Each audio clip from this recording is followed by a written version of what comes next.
भारतीय दर्शन उस विद्या को कहते हैं जिसके द्वारा तत्व ज्ञान हो सके।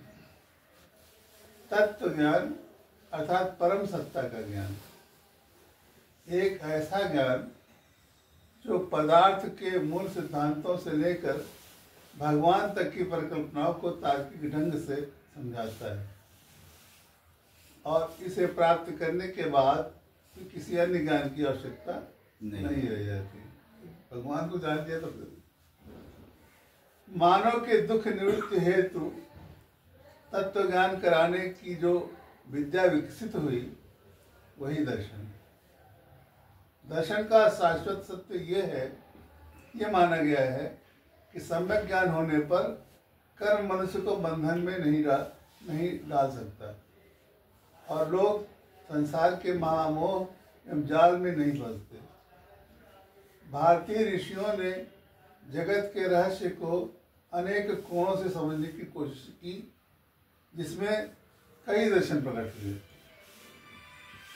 इनमें प्राचीनतम दर्शन इस प्रकार है। पहला महर्षि गौतम का न्याय दर्शन,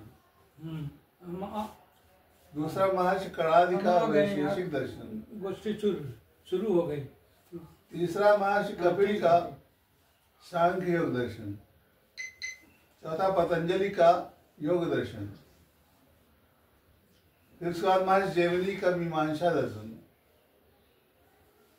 इसको पूर्व मीमांसा दर्शन भी कहते हैं, क्योंकि आगे जो वेदांत दर्शन उसको उत्तर मीमांसा दर्शन कहा गया है।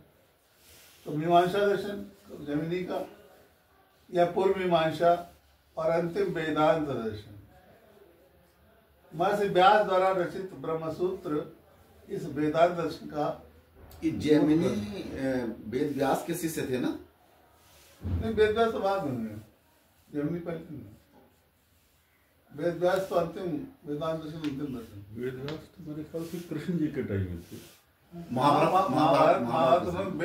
वेद महाभारत उन्होंने तो रचना कृष्ण जी के टाइम में थे। महर्षि व्यास द्वारा रचित ब्रह्मसूत्र इस दर्शन का मूल ग्रंथ है। इसे उत्तर मीमांसा भी कहते हैं।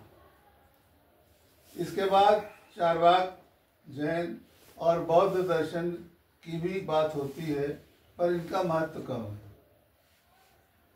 इन सब में सबसे मुखर वेदांत दर्शन, इसमें अद्वैत, द्वैत, द्वैताद्वैत और विशिष्टाद्वैत आदि लगभग 10 संप्रदाय विकसित हुए।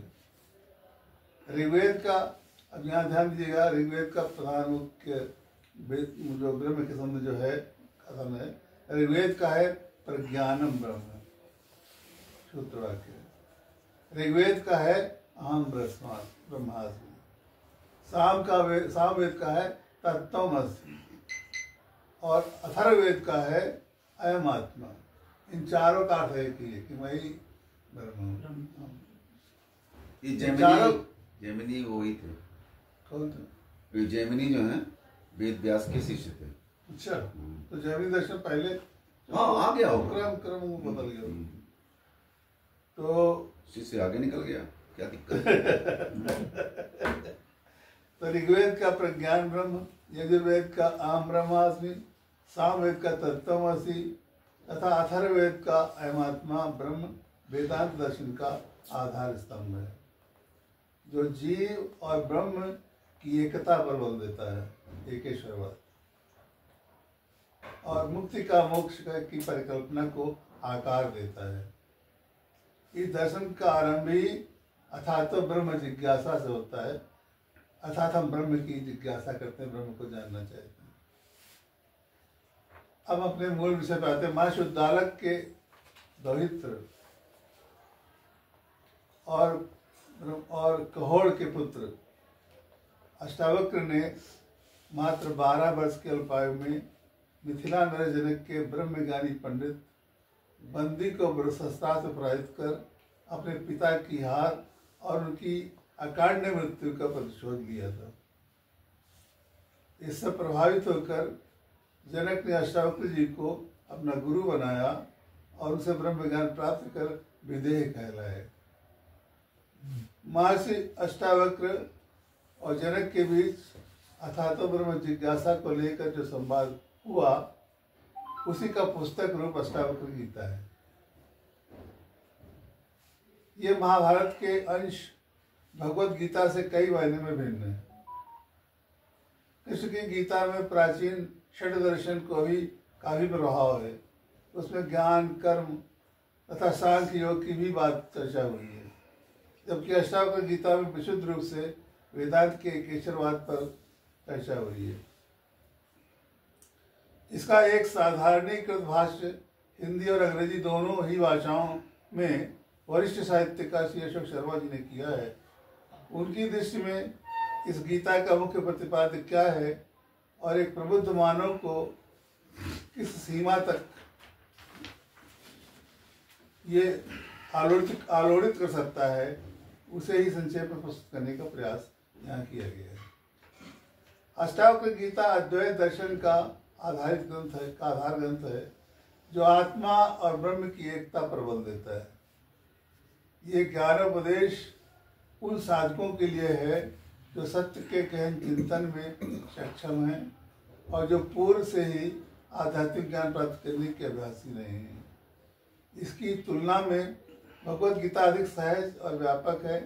सामान्य व्यक्ति से लेकर अनुभवी साधक तक के लिए ये समान रूप से उपयोगी है, जबकि अष्टावक्र गीता उन साधकों के लिए ही है जो सत्य के गहन चिंतन में सक्षम हैं और जिन्हें पहले से ही आध्यात्मिक चिंतन में रुचि रही है। अष्टावक्र गीता मूलतः राजा जनक और ऋषि के बीच हुआ एक आध्यात्मिक संवाद है जो आत्मज्ञान पर केंद्रित है। ये भगवत गीता की भाषा श्री कृष्ण द्वारा अर्जुन को युद्धभूमि में दिया गया कोई उपदेश ऐसा नहीं है जिसका व्यवहारिक और दार्शनिक सिद्धांतों की कोई श्रेणियां हों। अपने विषय की गंभीरता के कारण अष्टावक्र गीता की प्रसिद्धि अपेक्षाकृत कम है। इसकी तुलना में भगवत गीता बहुत अधिक पढ़ी और सुनी जाती है। इनमें कुछ असमानताएं भी हैं तो कुछ असमानताएं हैं तो समानताएं भी हैं। जैसे दोनों ही ग्रंथ आध्यात्मिक ज्ञान, मुक्ति, मोक्ष और आत्म साक्षात्कार के परम लक्ष्य को साझा करते हैं। दोनों ही ग्रंथ आत्मा और परम तत्व की प्राप्ति पर केंद्रित हैं, भले ही उनके रास्ते अलग अलग हों। दोनों ही वेदांत दर्शन से प्रभावित हैं और सत्य की प्रकृति, आत्मा और ब्रह्मांड के स्वरूप पर विचार करते हैं। अष्टावक्र ने अपने संवाद में आत्मज्ञान पर विशेष बल दिया है। आत्मज्ञान का अर्थ है स्वयं के अस्तित्व की और मन की गहरी समझ होना, जिससे अपने विचारों, भावनाओं और व्यवहारों को निष्पक्ष रूप से जानना शामिल है। डॉक्टर शर्मा के अनुसार ये एक ऐसी अवस्था है जहाँ व्यक्ति अपने अहंकार और वृत्तियों से परे अपने वास्तविक और शाश्वत रूप को पहचानता है। ये जानने के बाद कि आप केवल भूमिकाओं और गुणों का एक पुंज नहीं है, बल्कि एक चेतना है। व्यक्ति निष्काम होकर वर्तमान क्षण में आनंद के साथ जीने लगता है। इसमें अपने मन की गतिविधियों, आदतों और उन ट्रिगर्स को पहचानना शामिल है जो आपकी प्रतिक्रियाओं को निर्धारित करते हैं। जैसे आपको क्या निराश करता है या उत्साहित करता है। ये स्वयं को केवल भूमिकाओं के माध्यम से ही नहीं, बल्कि एक शाश्वत आत्मा के रूप में देखने की क्षमता है। इस आत्मज्ञान में इच्छाओं और द्वेष से मुक्त होकर वर्तमान में पूरी जागरूकता, आनंद और करुणा के साथ जीना भी शामिल है। आत्मज्ञान के बारे में महर्षि अष्टावक्र का कथन है कि आत्मज्ञानी व्यक्ति सचमुच धन्य है जो स्वयं को जानता है। देखते, सुनते, छूते, सूंघते, खाते हुए या कुछ भी अन्य कार्य करते हुए वो निर्विकार ही रहता है। वो कर्म में लिप्त रहते हुए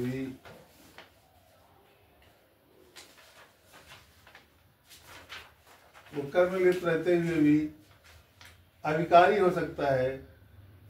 संभवतः विदेह शब्द की अवधारणा यहीं से हुई हो। ऋषि कहते हैं स एव धन्य आत्मज्ञ सर्वभावेषु समः श्रवणं स्पृशन् जिघ्रन् अश्वनिस्तरस्य मानसः। अष्टावक्र गीता के प्रतिपाद्य को किसी लेख में समझ पाना संभव नहीं है। इसके लिए ग्रंथ का आद्योपांत अवगाहन करना पड़ेगा। यदि हम इसे डॉक्टर शर्मा की पुस्तक के चश्मे से पढ़ा जाए तो हिंदी और अंग्रेजी दोनों ही भाषाओं के पाठक इसे सहजता से आत्मसात कर सकेंगे, ऐसा मेरा विश्वास है। ऐसा दुर्लभ ग्रंथ को फिर से समसामयिक साहित्य का हिस्सा बनाने की डॉक्टर शर्मा को बहुत पानिया भाई जो सन्निवेश